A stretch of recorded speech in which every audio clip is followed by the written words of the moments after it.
Hello and namaste to all of you. The most awaited, the first stage of UPSC exam, that is UPSC Prelims 2024, has just got over. I hope it was a great day and many of you would agree to it, right? Because when you compare this to paper 2023 ka paper, 2022 ka paper, it was relatively a doable paper, I would say, right? Prima facie, when I saw that paper, I thought it was an easy paper. But then when I went through all the questions, I would say it was between easy to moderate, around a moderate paper, I would say. Both paper 1 and paper 2, right? But when I was just here in our center, when I was speaking to the students, some of the one group of students were like, they were expressionless. They were like, sir, I really don't know what to say, because as always, UPSC is unpredictable. So this time, what is the unpredictability is, it does not come up with any kind of new, very new surprises like 1 pair, 2 pair, that was so many in numbers like last year. So without surprise itself has become a, has made it unpredictable this time. Right. Anyways, we'll be discussing more about this paper going forward here. So I'll be dividing this entire discussion into 3 parts. In the first part, I'll be discussing about the distribution of the paper, how the questions have been distributed, what was the focus areas. Secondly, any new patterns, new trends, any surprises that have come. And the most sought after question, that is the cutoff of this year. And finally, I would be ending up with what should be your strategy going forward, when to expect the results, all that. So coming to the first part, if you look at the entire paper, core subjects, that is polity, history, economics, geography, accounted for 50% of the questions. The next 25% of the questions were from environment and science and tech. The last 25% of the questions were from current affairs and international relations. So this is how the questions were distributed, and I always said that come what may, always your go-to area would be your core subjects. And that is what has done the trick even this year. Even if you look at last 10 years, 15 years ka paper, that is what has happened, right? And coming to the static part, that is the core subjects, if you look at it, the questions were of basic nature, right? And people who are good in fundamentals, be it in polity or geography, they would have done well in this paper, right? So coming to polity, there were 18 questions, and when I say basic nature, the questions were from schedules, then constituent assembly, right, and money bill, other bills, then parliament, speaker, right. This is how the questions were distributed. And when it comes to geography, there were around 14 questions from geography, and questions were again basic nature of volcanoes, isotherms, then waterfalls, then river systems. Even questions were from world geography as well. On Coriolis force, that June 21st latitude ka question, all that. Coming to economics, the questions were on NBFCs, GSEC, bonds, securities, then the primary sector, secondary sector, and financial instruments, the capital, fixed capital, all that. So there were around 11 questions from economics coming. So what we could say also is the number of questions have reduced in economics, and the number of questions have increased, slightly increased in geography. And also the other trend that we could see is the number of questions have decreased in history. And the total number of questions were 7, and only 1 question has come from modern history and medieval history. 4 questions from ancient, I would say art and culture and ancient, I would be clubbing together. So 4 questions have come from that.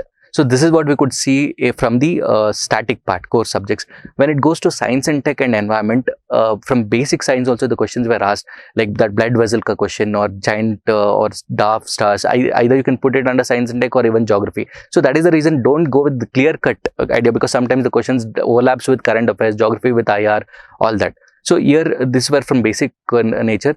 Then the questions from hydrogels, 3D tech, then metaverse, big data, questions were on that, or even fuel cells, fuel electric vehicles, the questions were asked on that. And coming to environment, the questions were of more of species and organisms.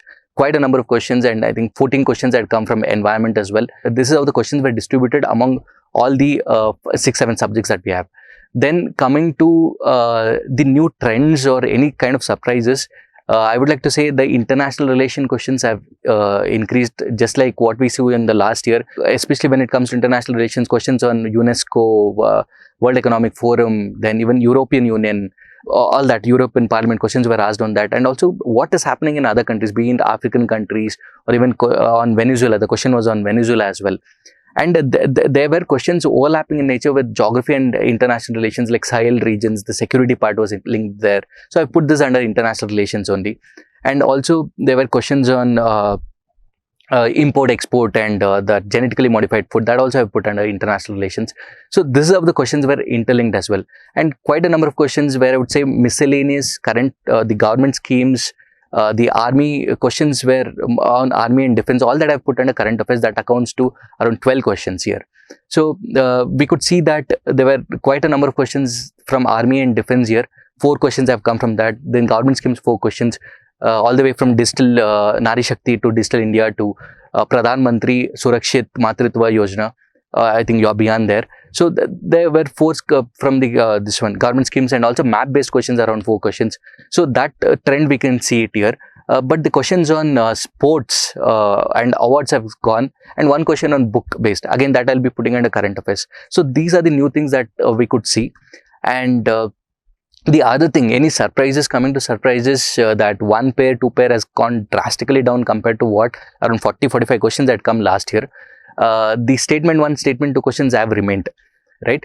In that they have gone just one, they've gone 1 step higher, and where they've come up with statement 1, 2 and statement 3 also, right? That we could see in weathering of rocks, all that.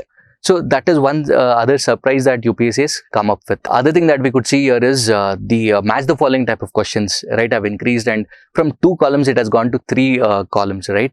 That we could see in army question and the grades, right, or the excavation sites and the description, or I think it was on waterfall, region and river, or there was one question on region, mountain ranges and mountain ranges. So there were around 4 questions of this nature. So this is the another new trend that we could see in this particular paper, right? Students were expecting a lot of surprises this year, but thank God we did not see much surprises here. But that itself actually has surprised the student now, that why there were not much surprises, why the paper was not tough, all that. So again, see, that is how the game of UPSC is, right? So that is why we call it as unpredictable paper, right? Unpredictable exam, right? Coming to the most sought after question, that what would be the cutoff. See, this cutoff is not just like that I've come up with this particular number. I've interacted with quite a number of students offline at the center, and also through the messages, right? Online students. I've spoken to, students who've been giving this attempt since 6 years, 7 years, and who have been clearing the cutoff always. Or the faculties at IASbaba, my core team, everywhere. After all the discussion, at this point of time, at on June 16th, I would like to say is the cutoff would be around 92 plus or minus 3. So it can range between 89 to 95. Definitely the cutoff would increase from the last year, right? Because CSAT was also a doable paper, and GS was also at the moderate level, right? So if at all there is any kind of changes that I come across in the next couple of days, definitely I'll come and let you know. So this is nothing to discourage someone or to give an excitement to somebody there. All that I would like to say is we are really happy if more number of students can give this mains here. And the other catch here is the results, when the results would be announced, right? So if you look at last year, in 15 days the prelims results were out. Before that, 25 days it took. This year I would predict around 12 to 15 days may the results will be announced. So somewhere in around June 28th to June 30th the results would be announced. The other thing that we need to know is, since the results, the exam itself is conducted late, the results might be out earlier.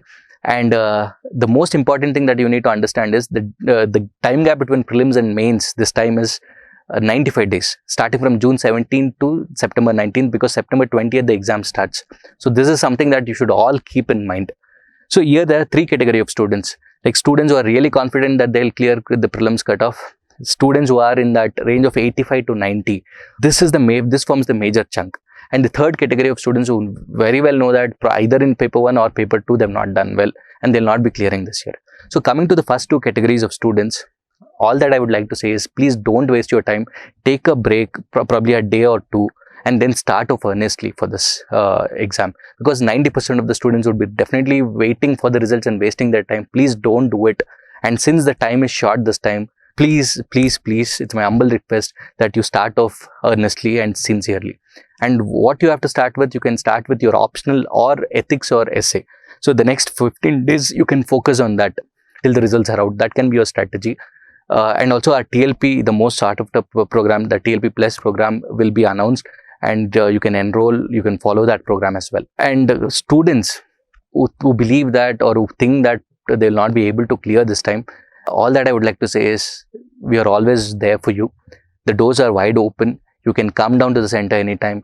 I'll be available, or even we have a strong team of mentors who will definitely come and help you out. So please don't waste your time. The consistency is the biggest problem for students who will not be able to make it, because it's an year-long gap you will have, and 9 on 10 of the people, right, 95% of the students will definitely waste the next 3 months. This is what will happen. So please come down to us, right? Whether you want to enroll to the program, do not want to enroll to the program, whether you're a student of IASbaba, not a student of IASbaba, it doesn't matter.